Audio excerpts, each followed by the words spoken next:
Boom, and we are live with another episode of the Brown Water Banter podcast. My name is Jared Seymour. My name is Joey Cates. And, man, we got a great show for you today. We have Jake Jones from Camo Dog Kennels in the house. He's going to be talking to us about a lot of stuff, I guess. We're going to do some cooking, maybe, talk about how to cook some ducks, how to train some dogs, get them going on in the woods there. So, but before we jump into that, like we always do, we're going to mention the sponsors, man. If you're following the show, you probably may be getting tired of hearing of them. I don't know, man, but you need to go check them out for sure. Yep. This is Dr. Robbie Williams right there. Boom, the man. At Southern Magnolia Smiles on Facebook and Instagram. Look him up. If you're looking for a great local dentist, he's located right here in Ocean Springs on Washington Avenue. Tell him that we sent you, man. Go check him out. Hit him up on the website at www.southernmagnoliasmiles.com or give him a call on his phone at 228-215-1202. Tell him that the Brown Water guys sent you. He'll definitely take care of you. Yes, he will. Hilltree Marketing, man. This is Jesse and his team right here. He's the one who handles our website, man. You can go to brownwaterbanter.com and see the work that he did there. Beautiful website that he designed and put together. If you're looking for one yourself, if you want to get a website done, you need photography work. He does videography. He's got a drone he can come fly at your business and put together some really cool marketing stuff. Go check out Hilltree Marketing at hilltreemarketing.com and let him know you heard about him here as well. Trevor Reed has the Biloxi Bay Barbecue and Blues Festival. That's going to be November the 12th through the 14th. So it's going to be a couple day event there. Joey, what's some of the more details on this one here? It's got doing some payouts on a competition. Yeah, it looks like it's gonna be a cook-off just like everything else. It's gonna be at the Back Bay RV Resorts. Okay, and it's a KC. What's it say on there? Where am I looking here? A Kansas City Barbecue Society. So I think it's gonna be the first one on the coast. I'm not 100% sure, but it's gonna be the first one where they collab and coincide together. So it's gonna be a good time. Okay. Did he tell us where they can get the tickets at? I don't see it on the flyer. It's on the backbayresort.com. I think is the name of the website. Okay, cool. So go register for that or just go check it out, man, and go down there. That's November the 12th through the 14th. So, and then per our last episode, man, Vincent from Saltwater Fabrication decided he wanted to jump on and be a sponsor of the show, man. We had such a great time with him last time he was on. If you're looking to get any kind of custom metal work done, really, I'll flash right here. He does custom T-tops, but pretty much anything he can hook it up for you in that department, man. Does great work. If it's metal, he can weld it. That's right. So go check him out. Saltwater Fabrication or aluminum. He's on Facebook. And I don't know if he's got a website or not, but you can give him a call. He said the best way to reach him is through his phone number. It's 228-229-8855. And we appreciate him jumping on the show. So now that we got all that out of the way here, let's jump into it, man. That's right. Let's talk dogs, man, and training them, right? Oh yeah, yes sir. I started off because about how anybody would. They got a dog, wanted to take it hunting. They probably looked into training, saw some of the prices that trainers are, the time really, because I mean, honestly, my gun dog contract for a more advanced gun dog, it's a basic minimum 6 months. I mean, you have to establish a solid obedience foundation, and then you have to build upon that, because I mean, you got to think, if you want a dog to sit while a plethora of birds are flying in their face and be obedient in that situation, they've got to be obedient in a controlled situation first. So I got off into that. I bought my first dog, German Shorthair Pointer. Okay. And that's kind of what got the name of the business, Camo Dog Kennels. We'd walk around and everybody's like, "Oh, your dog looks camo," you know. So speaking of that, I got it right here. Yeah, show that thing. Show that pretty thing. That's what he's talking about. So that's you. Looks like some birds on the back of some doves. What is that? Our fresh limited doves, and that was out in Picayune, Mississippi. We just gave him a beat down. She's a great dog, and man, she's a great dog. In spite of me, she's taught me a lot more than I can. She's a great dog. So that was your first dog, and you decided, hey, I'm gonna. First time you've ever trained a dog? Yeah, actually, a buddy of mine in Mississippi, North Mississippi, up in the Delta, he owns a kennel, and I went up there, and me and him, we duck hunted all through high school and stuff, and he had a dog, and it was just crazy. It was a lab, and watching him work, I was like, man, this is nuts. But yes. I wanted something different. I wanted to be different. I wanted to get a German Shorthair and look different. Well, as I've been going on, I trained a few labs, and I realized that people use labs for a good reason. Yeah, and so. I now have 2 labs and a German Shorthair Pointer. Right. And I train many duck dogs. I probably trained about 15 duck dogs. And then my buddy was like, man, you got get in this hunt test game and start running in hunt test with AKC and UKC. And that's where they do the competitions, right? Yeah, you have basically 3 levels in each venue. You've got in AKC, you have junior, then you have go on to senior, and then you have masters. And in UKC, you have started, then you go into seasoned, and then you have finished. And once you earn the finished title and a master title, you're able to compete in events like the Grand, which is twice a year, and it's for the UKC. And once you have a finished title, which is HRCH, your Hunt and Retriever Champion title, you can compete in that every year. Past 2 of those, you're a Grand Hunt and Retriever Champion. Master title, you get once you get your master title, you're qualified to run in the Master National that year. But then each year you have to qualify past, I believe it's 5-6 events. And then that qualifies you that year for that Master National. However, with the UKC, once you're HRCH, you're qualified for life pretty much. So this is the Super Bowl of dog training. The dog mecca. I mean, that's advice to anybody getting a puppy. Get proven bloodlines. Look, make sure the parents are health tested, that you're not going to get a dog that this is for a long haul. Right. There's going to be a 12+ year investment emotionally, and I mean it's a tool. You want to make sure you're buying a quality tool, something that's not gonna break on you or anything like that. It's a real investment. So when you want to do your research and make sure that Mama was a good duck dog, Daddy was a good duck dog, and then they're proven, right? And then you want to get the correct training, because I've seen a lot of people, I can just train it myself, and then they get in the field and go.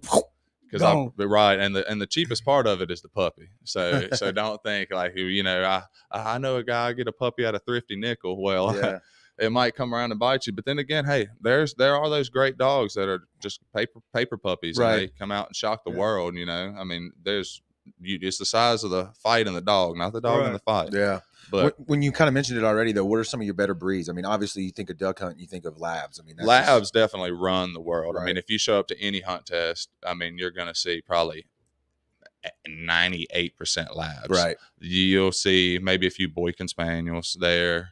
They're good dogs, but all of them have their quirks. There's curly coat retrievers, flat coated retrievers, golden retrievers. They're good dogs, but if you more so buy into the field bred Goldens that are for the field trials, and that's the big leagues, and hopefully we'll be competing in those games one day. My pups are definitely bred for it. Their bloodlines are great. They're out of great dogs, and proven parents, grandparents, and so forth. But once you get so far back, Do you have a pick between female and male? I know a lot of people a lot of people stick to them girls. They seem like they're sweet, man. They are. But honestly, my male that I just got, I got a female first. I had 2 females because I do like girls. They're easier. They're a little softer. Yeah. And however, you do have to worry about them coming into heat, and that's what a lot of people will not want to deal with. But I tell you, if you have a male dog and he's near a female in heat, it's a lot harder to put up with. I promise you.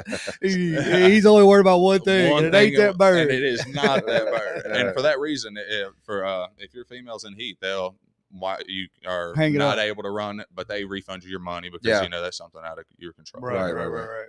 For instance, my buddy this past year, he qualified for the Grand, and it's a 5-day series, and it's a strenuous test, and they had gotten through day 1, and then his female came into heat. Oh man, had to scratch the rest of the week. And I was like, man, that's tough. What's the when these competitions that you're talking about in the different levels? Like, what are you competing? Like, what are they testing the dog on? What's the? It's basic hunting ability. Basically, the UKC leans more towards the hunting style. You have to wear all camo. It's more hunting style marks. But it truly tests the retriever. AKC, they've gotten a little more technical with it and seen truly what the retrievers can do. You have, there's tons and tons of dog vocabulary I could get into. Yeah. I mean, you got triples that you'll come up and they'll have a poison bird, which is a bird that'll come out, and you'll have to know your dog off that bird and run it on another bird, or run a blind, which is a bird that the dog doesn't know is there. And then you send him on that blind. He's got to use his nose. Well, you send him on this blind, and when you line them up on a blind retrieve, the difference between the blind retrieve and a mark is they see the mark go down. The blind, they have no clue, and that's truly really a teamwork deal. Right. And a good dog that thinks a good hunting dog is normally not a good blind running dog, because he wants his nose to the ground. He's wanting to find it himself. Right. He doesn't want to trust you. He's like, I got it. You sending me out here for a reason, big guy. Yeah. You know, you come out here and fight it. Right. And for good reason that you do want a good dog with a good nose, though. But you got to have a dog that trusts you, too. Yeah. And it's like the shows on ESPN where you blow the whistle and you point. Exactly. And then they follow your command. They roll. But when you line them up, dead bird, back. And when you say back, they're supposed to run until the world falls off. Ideally in a straight line. Yeah. But there's factors which they add in those hunt tests. I mean, they'll have, patches of water. They'll have to hit several different pieces of water and not run the bank. They have to hold that line.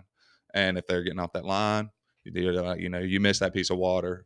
Damn. So it's like a dog obstacle course, pretty much. And then some. I mean, they get real technical with it. I'm assuming these are filmed. Can you watch these like on YouTube? They are actually the SRS. That is kind of similar to field trials, except they've added a lot to it. I mean, it's going on right now, the Crown Champion, and you can watch it live stream. And they've got 300-yard quadruple marks that you've got to run a blind first and then come back. And I mean, these dogs are remembering where these 4 birds are. It's crazy. And they have to run through like 6 dozen snow goose decoys and all types of stuff. I mean, these dogs, what they can do now is just, they're robots. They are, but then again, they aren't. That's why a lot of people, it's nerve wracking. I mean, there's a lot of these people that get in this game. I mean, when I ran my first test, I was so nervous. And growing up, I competed in sports. I played football, basketball, baseball. I wrestled. I was not nervous in a competition environment.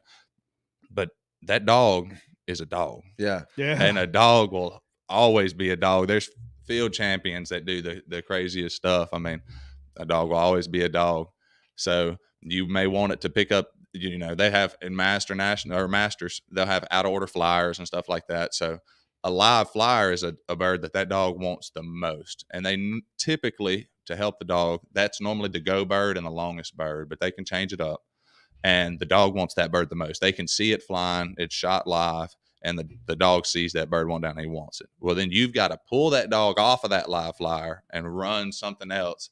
And which is really unfair, because if they don't shoot that bird stone cold, it can walk around, get wherever. So right. Especially if it hits water, and who knows where. By the time this dog's picked up other marks, ran its blind, this bird could be off who knows where. And I mean, they had one where the bird was missed and they didn't know, and it was trying to get back in the flyer crate back there, and there's no chance that dog's gonna find that bird. It's kind of unfair, but to each its own.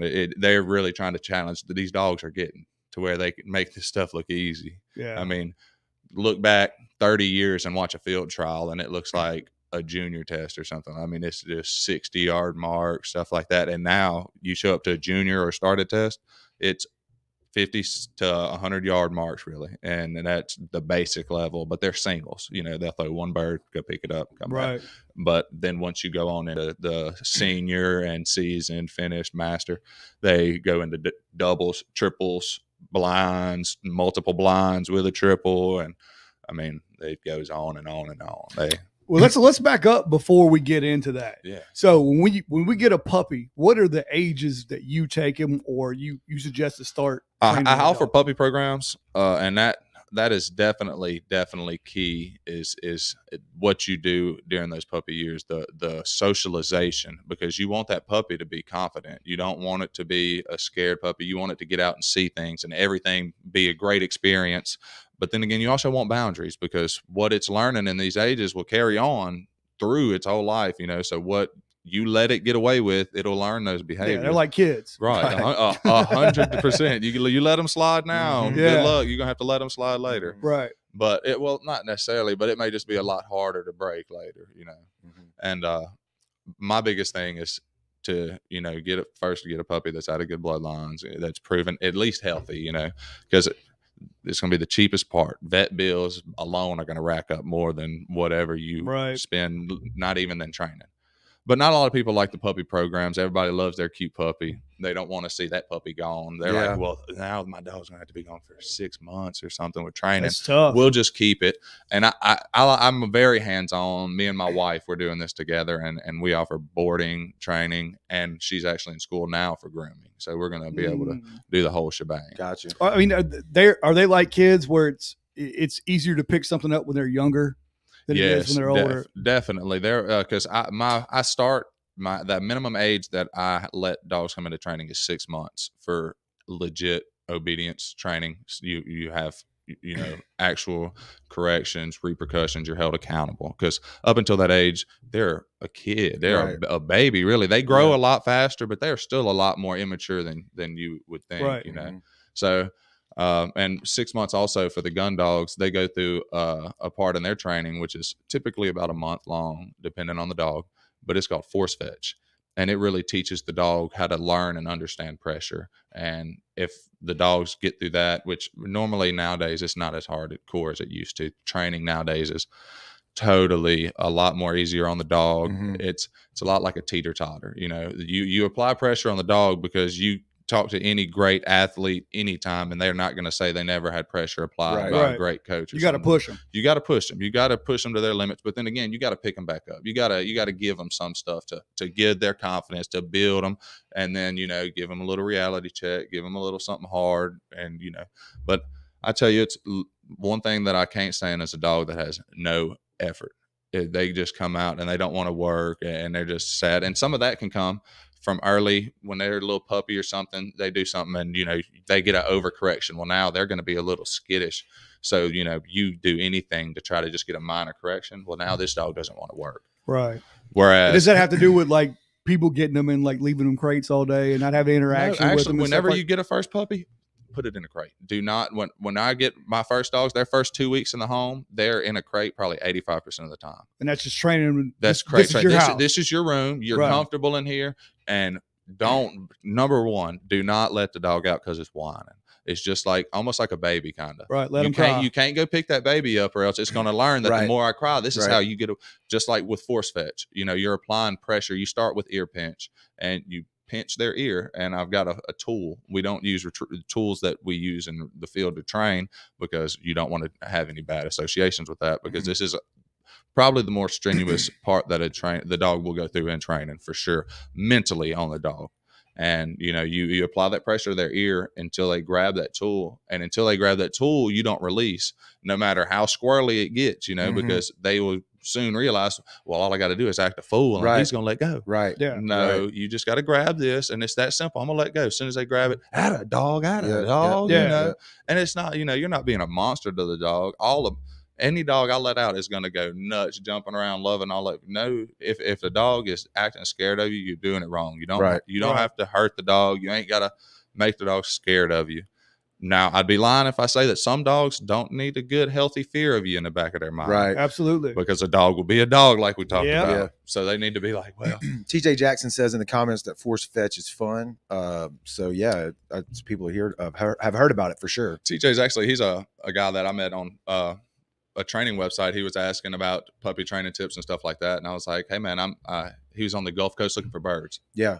And it takes birds to make a bird dog. My first dog, I realized that I wasn't able to. I got her actually like in the middle of the summer. I didn't know to keep birds in the freezer or anything like that from the season to train with, But luckily, there's a few websites where you could order wings and stuff like that. So I strap wings to a bumper and stuff like that just to get the smell. Right. Feathers and stuff like that, because sometimes they'll want to chew and you're going to eat that stuff. That's another thing that force don't fetch chew on my dog. Right. This is delicacy right here now. And I helped out TJ, got him some birds and stuff like that, and he, like me, was like, I don't know if I'm gonna force fetch my dog. It seems like maybe a little unnecessary. And I was like, well, yeah. I was like, well, all those super cool pictures that people post with the duck in their dog's mouth. I said, how you plan on getting that duck in the dog's mouth sitting there? He was like, I guess you're right. I guess I'm a force fetcher. And I was like, man, come watch me. At that time, I have, I think 3 dogs in force fetch right now. They're about to move on down to walk and fetch and force to pile. And he came over and watched, and all of the dogs, their attitude was up. I mean, it's got a derogatory, just like all these training terms, shock collar. That's something. Bring back to that. I want to talk about shock collars. Yeah, we'll come back to that. They're not this big scary thing. used correctly. I use them on mine all the time. Used correctly, that they are not improper tool. Just like a leash and a collar. I mean, you've seen folks snatch a dog all around. I mean, any tool can be used improperly. Yeah. But a lot of these training tools, unfortunately, get bad name. Pinch collar, choke chain, stuff. Shock like collars work wonders. I'll tell you a story real quick, and I don't want to interrupt you, but we were in a dove field, and a buddy of mine, James, he's got a chocolate lab. Yeah. As soon as she jumps off the cart, she's regular chocolate lab. Wide open. So she backs up, and he's got her down all of a sudden, and she starts going crazy. Well, she hits the cattle fence that's behind her. Boom, lights her up, and I'm talking about a total change of dog from 10 seconds ago. She was right there. Sometimes ready that's to all go. they need. Reality check. Hey, come here. And it wasn't anything we did. She just accidentally backed into the cattle in the dove field. Yeah. So she was ready to go. Sometimes you need that.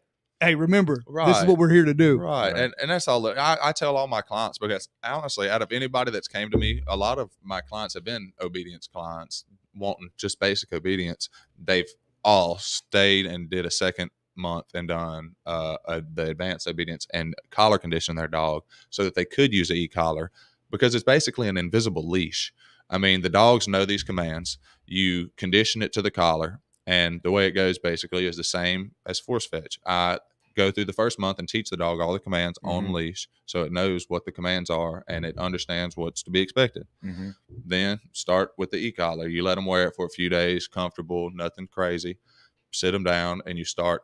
These collars nowadays, I mean, mine has 21 different levels. I mean, they have tons. Vibrate only, shock, right? And, I like the way you call it e-collar. Is that the politically correct e-collars, version? and it's static stimulation. It's like a TENS unit. I mean, it's nothing. It's not throwing an arc. It's not. You can't weld with them. Yeah.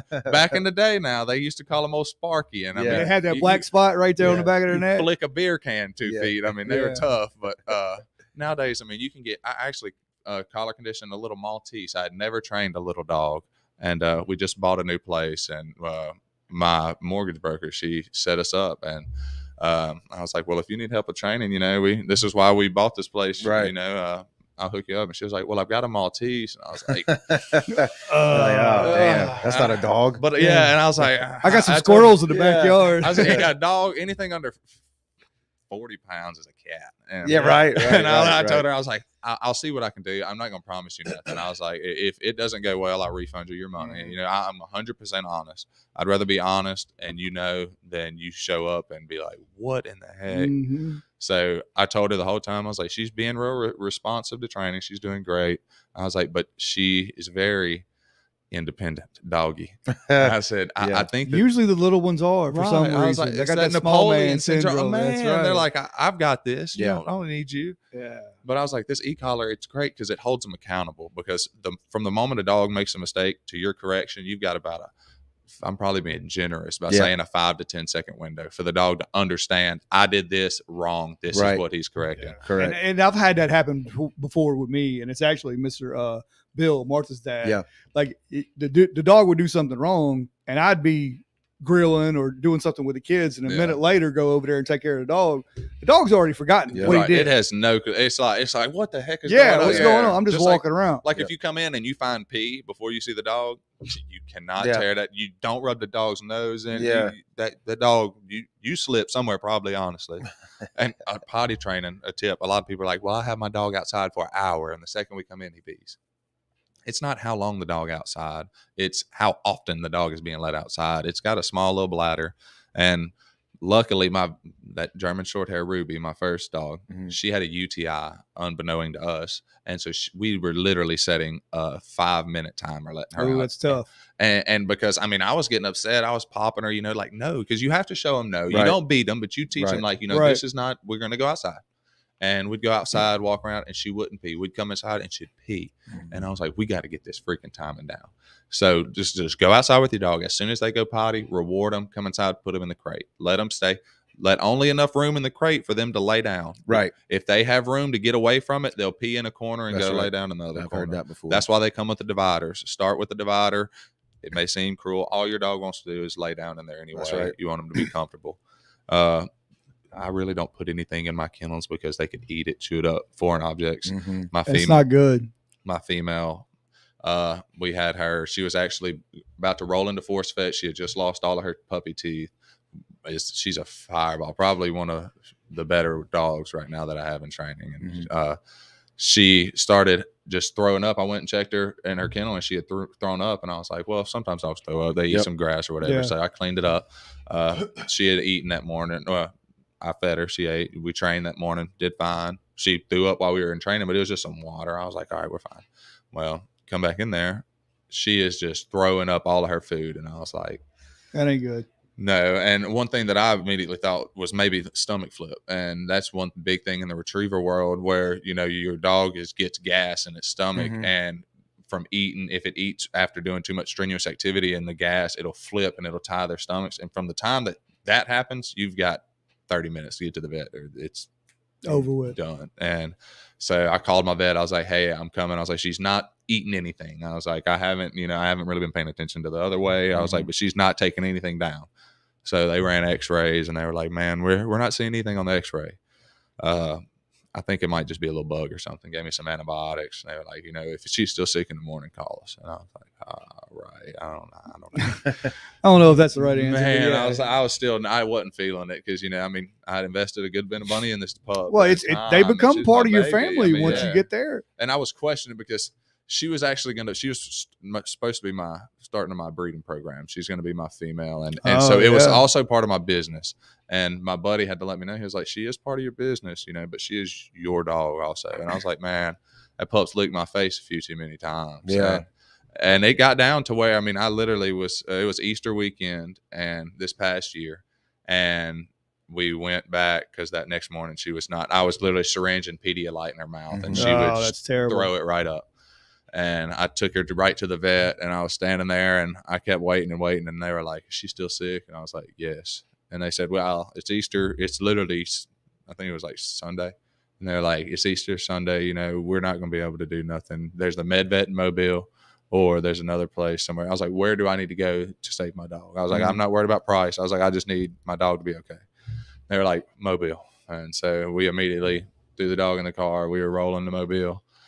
And oh boy, it wasn't cheap, but yeah, I bet not. I mean, they called me and they told me what it was going to cost for them to tell me what was wrong.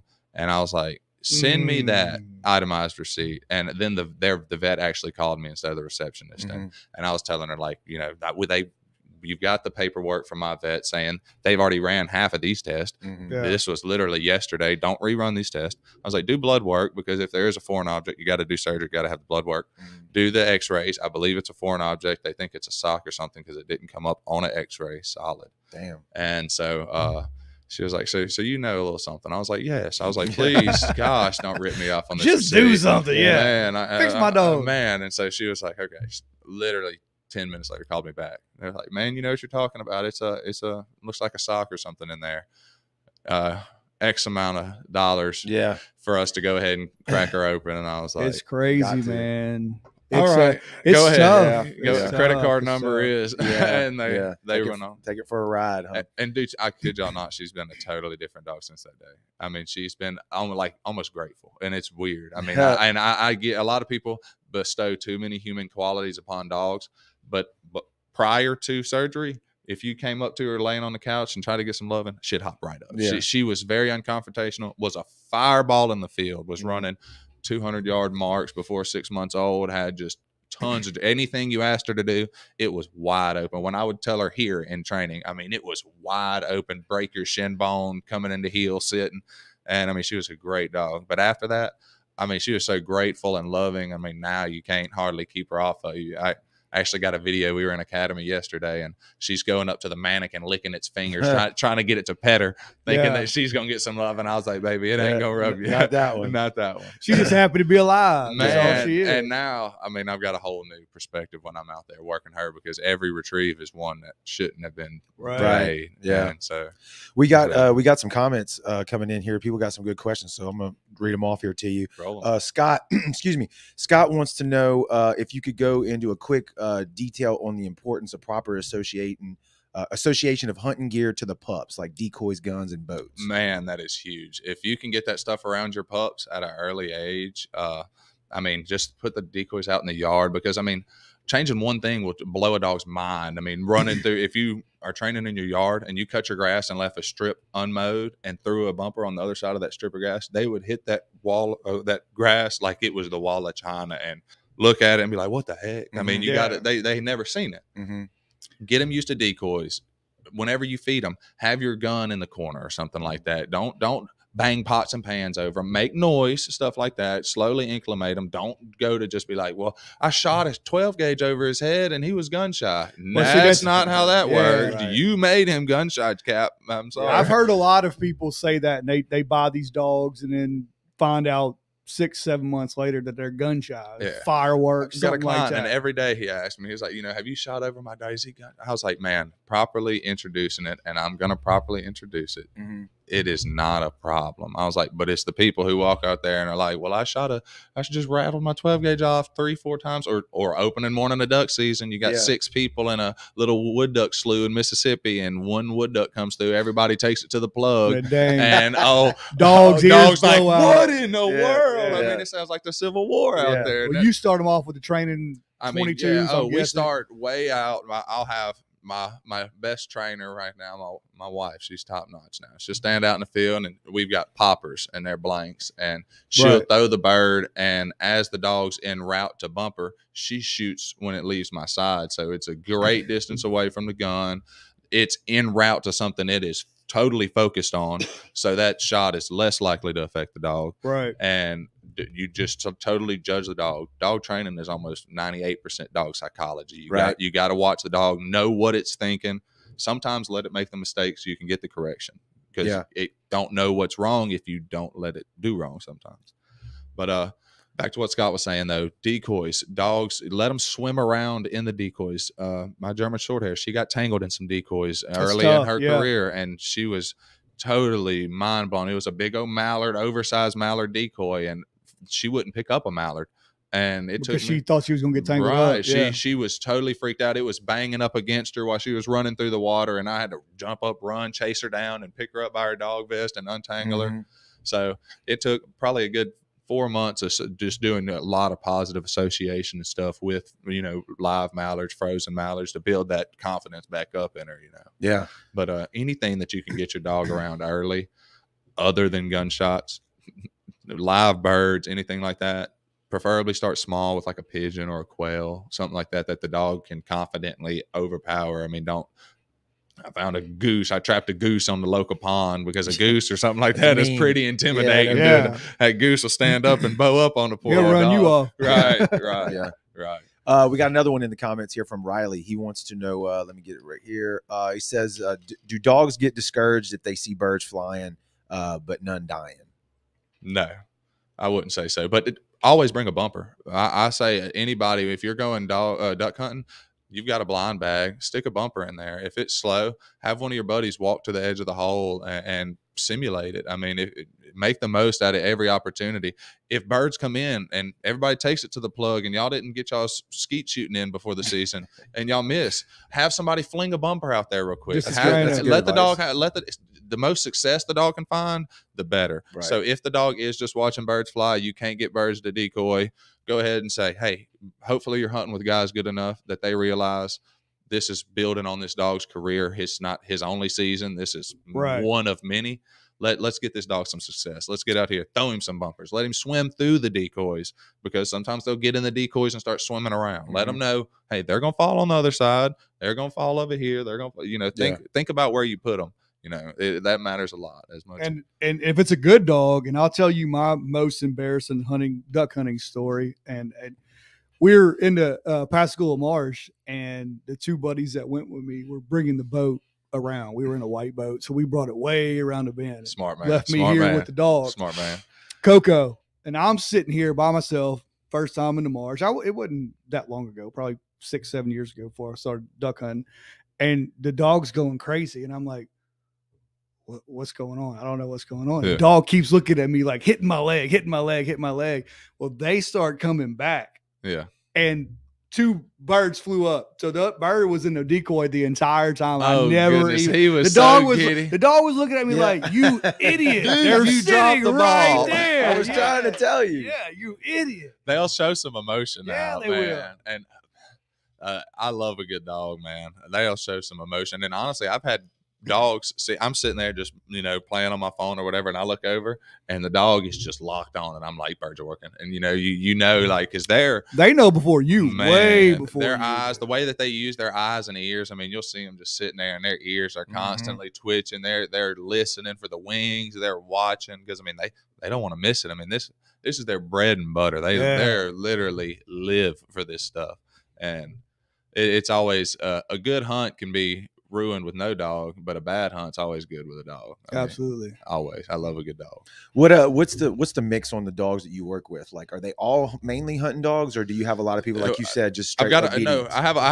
honestly right now at this moment, the majority of my client base is obedience. Okay. Basically because of our demographic. We're down here. Duck hunting's not great. It's a little different down here than where you're from in the Delta, right? Right. And I've got actually a client. I've got one of my gun dogs. They're from up in the Delta and stuff like that, because mainly that's where the big duck hunting is. Right. And but I'm hoping to change a lot of that, because there is the hunt test game and stuff like that, and that's great to get into. I mean, if you've got a hunting dog and you can go and compete, start at the junior level, and getting those ribbons. Sounds fun. The dog could give a crap about the ribbons. Don't focus on those. Go and have fun with your dog, and to see your dog achieve those things is real rewarding. Especially if you put in all that time and training and stuff like that. For sure. Yeah. Where's the big hot spots down here?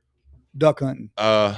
Mainly I've I hunted the marsh a good bit this past year, South I-10. That's Pascagoula. Yeah, Pascagoula Marsh, man. But mainly I stay in the Ward Bayou in Pascagoula, WMA. There's a couple good spots. My biggest tip is just try to find a big oak flat. Somewhere where there's going to be a lot of acorns, a lot of food stores, because those ducks are going to be flying. There's going to be people in every other hole. Right. Mm-hmm. Try not to hunt super skinny waters. Try to not hunt super big water either, because the birds, they're going to try to stay where they can get cover. Scout. Don't just go sit down in a creek somewhere and be like, well, I hope we see a duck this morning, and then be like, well, this sucks. Put in some little time, walk around, find birds, take your dog out, scout, and walk. They jump up birds, they're going to want to chase them off. You'd be like, well, we'll come back in this area tomorrow because there was birds here. You got at least you got to let go. What birds we looking for down here mainly? I love good wood ducks, man. I hunt. That's what I hunt in the bayous around the WMAs in Pascagoula. But you get south of the interstate. I mean, we got limits of blue wing teal this year already. Really? Yeah. Teal's delicious. Man, teal's great. Teal are great. The only tough thing about that is, got to watch for gators. That's the only thing bad down here is this teal season. That had one. Cold's got to run them off, right? Snakes and gators. Right. You got to let it get cold, and if not, if they don't go into hibernation, they'll at least be a lot more slow. The water will be cold. You can hopefully see before anything crazy happens. There is a lot of gators in Pascagoula River. Me and my wife, we were cruising, and unfortunately, they love dogs. Ago. Man, they're quick, they're easy, because the dog running a set of watermarks, any trainer will tell you it's a lot of time, because swimming the dog's a lot slower than if it was just beating the dirt down. I mean, it's taking time, trudging, and it's also at a disadvantage. That's that gator's territory. Yeah, he's out of his element, man. But yeah, me and my wife, we saw about a 12-footer. We were cruising in Black Creek doing a little scouting the other day, and it came off the bank, and it looked like somebody pushed a Toyota off the bank, and I was like, oh my gosh. We spun around, and I was cruising, and you could see where he was in the water swimming right on the bank, just making a wake. My gosh. Funny thing about those things are they taste amazing. Wish you had a gator tag. I love some fried gator, alligator sausage. Had some yesterday, as a matter of fact. I guess the other thing of hunting down here is salt water. A lot of people don't take that in consideration when you got to put those guns. Man, and clean decoy. your guns, man. Spray that stuff off. Yeah, definitely. If you're even in brackish water. Right. Because, I mean, just sitting there, it's real humid down here, so the salt's in the air too. Mm-hmm. So if you pull your gun out of the bag, I mean, you almost pretty much need to clean it when you get home. Yeah. I messed up and went and got just a regular 870 for the first time we got down here. Yeah, hey, you can't beat an old 870. Yeah, well, I shot it twice, didn't get it wet at all. Just for being in the boat, all the rivets were rust and all that. So I went and got another 870 that was Parkerized, the Marine. And gotcha. Ready for that. Yeah. Absolutely. That salt water's a little different for everything. Salt water kills everything. Man. Not kidding. Got to spray off the rods, the reels, anything. When you're fishing, you guys know you got to clean that stuff off. It'll rust up and it won't be worth anything in a few days. Yeah, for sure. Another comment coming in. It says, it's from Riley again. Riley, we appreciate the comment, and Scott as well earlier. As your business matures, will you offer types of hunt training, deer dogs, squirrel dogs, etc.? Definitely. I trained a blood tracking dog for a guy for deer, stuff like that, and I'll dabble in stuff like that. It all depends. If all I gotta say is for anybody listening, if you have any questions, reach out. We're real personable. I answer any questions if you've got them. If I can, I work. And where's that at? Where's the best place to reach at?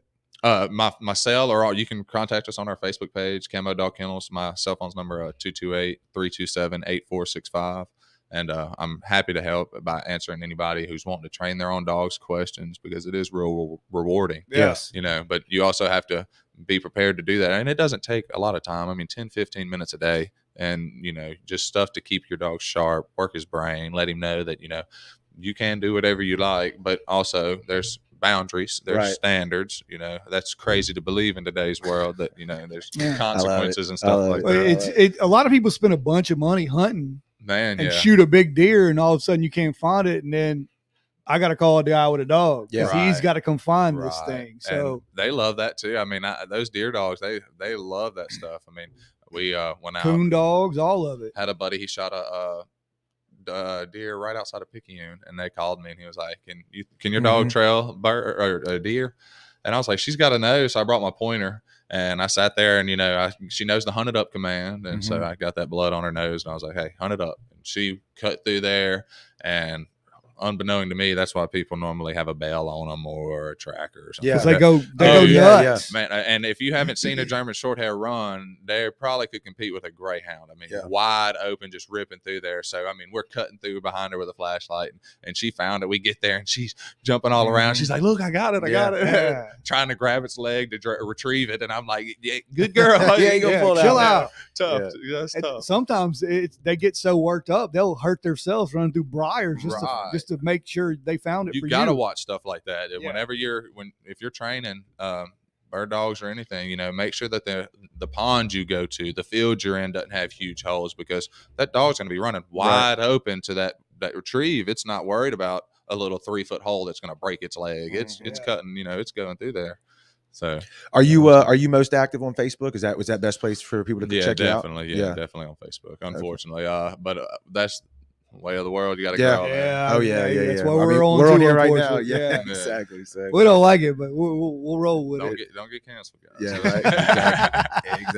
Exactly. Well, I think we covered pretty much everything, man. Right? It was very informative. Like I said, you're the first transition over from fishing to hunting, so it's awesome. Local guy in Ocean Springs, right? That's where your kennels are. We actually just moved a little north of the interstate. We were living in Gulf Park Estates. We slowly have gotten bigger and bigger. We now just got a place with 4.5 acres. We got a nice airing yard, a pond, and stuff like that to do a lot of this training. But starting in Gulf Park Estates, right there in Ocean Springs, a couple neighbors calling the police. There's a guy in his front yard with a shotgun, and don't worry about that guy. He's not the guy you got to worry about. He's not the guy you got to worry about. The cops would always come, and they were like, "You're fine, man." So where are you at now? We're in Van Cleve, just good old Van Cleve, baby. Right off of 57. So, okay. Out there, God's country. You right down the road from us. There you go. Hey, we love it out there. It's nice, and since we've been out there for about a year now, we really like the community out there and stuff like that. There's a lot of good people. Yeah. So 16 months once you get a puppy, is that what you're saying? 6 months. Whenever 6 months. I'm sorry. 6 months is a great age to start training. They've matured a little. They can start being held accountable. They're able to accept some things. We do offer puppy programs, but a lot of that is just introducing things like what Scott mentioned, getting them around those things early, so that whenever the season does come around, or even in training, it's not a shock. They're confident. Because confidence is key. Even in real life, you want them to be confident, but with a retriever, it also needs to be a team. And that's whether you're just doing the obedience or actually hunting. You're going to put them through the same thing pretty much. Right. My obedience dogs, because that's why I offer those programs. You can't have a good retriever that will sit there and they want those birds bad. And I think like 1.2 million dogs die a year in the U.S. hit by cars. And, that may be because they were like, oh, well, they just wanted another dog, or they wanted that squirrel. They wanted it too bad. Well, I promise you, I haven't hunted over many retrievers that didn't want that bird super duper bad, but they still got to listen. Mm-hmm. So, you know, a good dog with a good solid obedience, no matter the breed, if it's registered, this, that, or the other, you know, they still need a good solid obedience foundation to know. That way, you know, it keeps them safe. Honestly, it really does. Yeah, save you some money. Man, All you people out there with badass dogs, give them a call. Tenfold, That's right. That's Camo Dog Kennels, man. Right. Check them out on Facebook. Dude, we appreciate you stopping in Yeah, here it talking. was That was a cool, great man. conversation. It was. Sweet. You got the Yeah. beard and everything. It looks Hey, duck it's official. getting duck season. I got to get ready. All right. Well, like Joey said, we're gonna keep bringing the hunting stuff, man. We got some people lined up. We got some more fishing. Yeah, we got a trip tomorrow. Actually, we're going tuna fishing. Oh, that's right. With Joe Allen. So check out, tune in. Yeah, tomorrow for that. That'll be a video coming shortly. Yeah. So thanks everybody in the podcast. On Facebook land out there with the comments, man. We appreciate the interaction on the show. Some great questions, and thanks everybody for watching on the live stream, the replays, and in the podcast land. So Thanks we'll for see. having me on, guys. Yeah, man, thanks for appreciate being it, here, man. brother. And we'll see y'all on the next one.